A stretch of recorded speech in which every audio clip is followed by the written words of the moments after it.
নমস্কার, আমি এসছি আগের দিন আপনাদের স্বনির্ভর গোষ্ঠী সম্পর্কে যেগুলো জানিয়েছিলাম সেই উপকারিতা। আর আজকে এসছি বলতে কি কি ডকুমেন্ট লাগবে এই স্বনির্ভর গোষ্ঠীর আওতায় আসতে। এখানে একটা 10 জন প্রয়োজন, আপনাদের 10 জন সদস্য জোগাড় করতে হবে। তাদের মধ্যে আপনি দেখবেন যাদের আই কার্ড, আধার কার্ড, খাদ্য সুরক্ষার কার্ড এবং ব্যাংক অ্যাকাউন্ট এই ঠিকানায়, যে ঠিকানায় উনি বাস করেন সেই ঠিকানায় আছে কি না। এইবার আপনি হয়তো এলাহাবাদ ব্যাংকের গ্রাহক কি SBI ব্যাংকের গ্রাহক এবং ব্যাংক অফ ইন্ডিয়ারও গ্রাহক, বিভিন্ন ব্যাংকে হতে পারেন। কিন্তু আপনি যেখানে দলটা খুলবেন সেই ব্যাংক লিঙ্কেজে ব্যাংকের অ্যাকাউন্ট থাকতে হবে, কারণ ব্যাংক সবসময় চায় তার নিজের গ্রাহককে। এই জন্যে আমি বলবো আপনারা সব ডকুমেন্টগুলো সঠিক করবেন। এবার এখানে 10 জন দিদিকে নিয়ে একটা ব্যাংক অ্যাকাউন্ট খুলে দেওয়া হবে।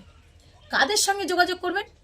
এই দলে আসতে গেলে আপনাকে পঞ্চায়েতে সংঘ দিদিরা আছে, এই সংঘ দিদি আমাদের সংঘ দিদির সঙ্গেই যোগাযোগ করতে হবে এবং সংঘ দিদি বলে দেবে আপনাকে CSPর কথা। এই CSP দিদি আপনার বাড়ি গিয়ে আপনার দল গঠন করে আসবে 10 জনকে নিয়ে।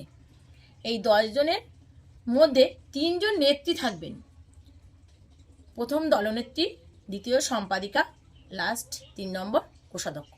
এই 3 জন দিদি ব্যাংকের সঙ্গে লেনদেন করবেন। কোনো কিছু প্রয়োজন হলে টাকা তোলা, আরও অনেক যে কোনো ব্যাংকের কোনো কাজ বা দলের কোনো কাজে এই 3 জন দিদিকেই ডাকবে CSP দিদি।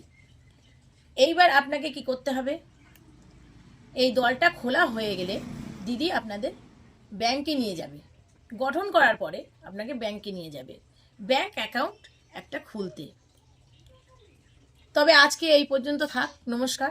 পরবর্তীতে আপনাদের ব্যাংক সম্বন্ধে সব বলবো এবং ব্যাংকে কি কি কাজ করতে হবে সেও বলবো। আমি সব সময় আপনাদের পাশে থাকব। আপনারা আমার ভিডিওটাকে লাইক, সাবস্ক্রাইব এবং শেয়ার করুন, যেন প্রত্যেকে আমার কথাগুলো শুনে এই স্বনির্ভর গোষ্ঠীতে আসতে উৎসাহী হয়।